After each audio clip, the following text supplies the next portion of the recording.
பத்திரிகையாளர்களுக்கு காலை வணக்கம். இன்றைய தினம்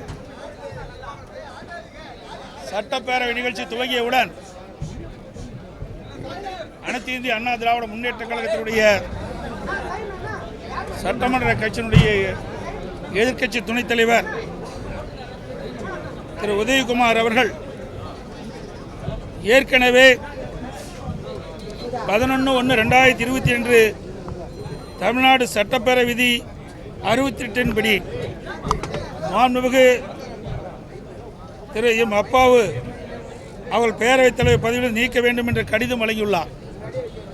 சட்டப்பேரவை விதி எண் 63 படி முன்னறிப்பு காலம் 14 நாட்கள் முடிவடைந்து விட்டதால் பேரவைத் தலைவர் பதவி நீக்கம் செய்யும் கோரும் தீர்மானத்தை இன்றே எடுத்துக்கொள்ள வேண்டும் என்று அவர் சட்டமன்றத்திலே பேரவைத் தலைவரும் கேட்டுக்கொண்டார்.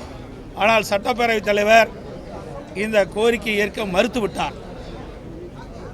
அதோடு முந்தைய அரசாங்கம் அதிமுக ஆட்சி இருக்கும்போது சுட்டிக்காட்டினார். அதை சுட்டிக்காட்டது அது ஏற்புடையதல்ல. ஏற்கனவே அன்றைய எதிர்க்கட்சி தலைவர் ஸ்டாலின் அவர்கள் அன்றைய சட்டப்பேரவைத் தலைவராக இருந்த திரு பி தனபால் அவர்களை பதவி நீக்கம் செய்ய வேண்டும் என்று தீர்மானத்தை 14 நாட்கள் முடிந்தவுடனே எடுத்துக்கொண்டோம். இது வரலாறு, இதை யாரும் மறுக்க முடியாது. ஆக 14 நாட்கள் நிறைவடைந்த பிறகு கடிதம் கொடுத்து 14 நாட்கள் நிறைவடைந்த பிறகு முறைப்படி சட்டமன்ற நிகழ்ச்சி தள்ளி வைத்து அனைத்து இந்திய அண்ணா திராவிட முன்னேற்ற கழக சட்டமன்ற எதிர்க்கட்சி துணைத் தலைவர் கொண்டு வந்த அந்த சட்டப்பேரவை தலைவர் பதவி நீக்க தீர்மானத்தை எடுத்துக்கொண்டிருக்க வேண்டும்.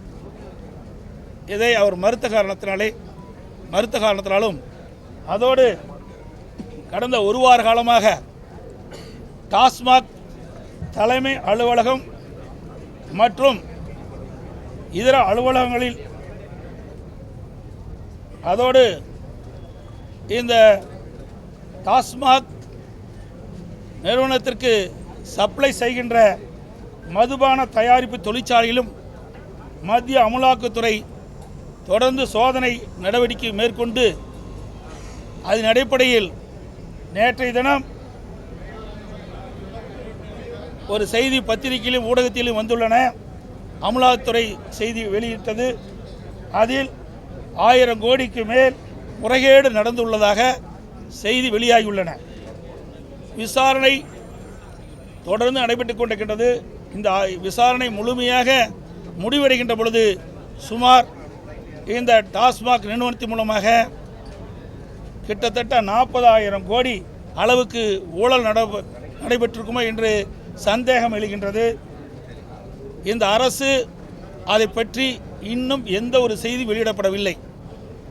கிட்டத்தட்ட அமலாக்கத்துறை ரெய்டு நடத்தி அந்த ரெய்டு மூலமாக 1000 கோடிக்கு மேல் முறைகேடு நடந்துள்ளதாக அறிவிக்கப்பட்டோம். இந்த அரசு எந்த செய்தி வெளியிடாத காரணத்தினால் அதையும் நாங்கள் சட்டமன்றத்திலே குறிப்பிட்டு இதற்கு தார்மீக பொறுப்பேற்று இந்த திமுக அரசு ராஜினாமா செய்ய வேண்டும் என்று வலியுறுத்தி வெளிநடப்பு செய்திருக்கின்றோம். இல்லை, அது பின்னால் வந்து பேசுகிறோம். நிதிநிலை அறிக்கையெல்லாம் வெளியிட்டிருக்காங்க. நிதிநிலை அறிக்கை முழுமையாக வெளிவந்த பிறகு பத்திரிகையாளரை சந்தித்து ஊடக நண்பர்களை சந்தித்து கருத்துக்களை நாங்கள் தெரிவிக்கின்றோம். ஆமாங்க, அதான் நம்ம தெளிவாக சொன்னேன். 11/1/2025 தமிழ்நாடு சட்டப்பேரவை விதி 68 படி மாண்புமிகு திரு எம் அப்பாவு சட்டப்பேரவைத் தலைவர் பதவி நீக்க கோரும் என்று கடிதம் வழங்கியிருக்கிறார். அது குறித்து தான் அந்த தீர்மானத்தை வலியுறுத்தி தான் இன்றே இந்த தீர்மானத்தை விவாதத்துக்கு எடுத்துக்கொள்ள வேண்டும் என்று வலியுறுத்தினோம். அதை நிராகரித்து விட்டார். அதோடு இந்த மதுபானத்தில் நடைபெற்ற ஊழல்கள் குறித்தும் சட்டமன்றத்தில் நாங்கள் இந்த அரசு மிகப்பெரிய ஊழல் நடைபெற்றிருக்கின்ற காரணத்தினால் ராஜினாமா செய்ய வேண்டும் என்று வலியுறுத்தி சட்டமன்றத்தில் நாங்கள் வெளியிடப்பு செய்தோம். நல்லா அடுத்தது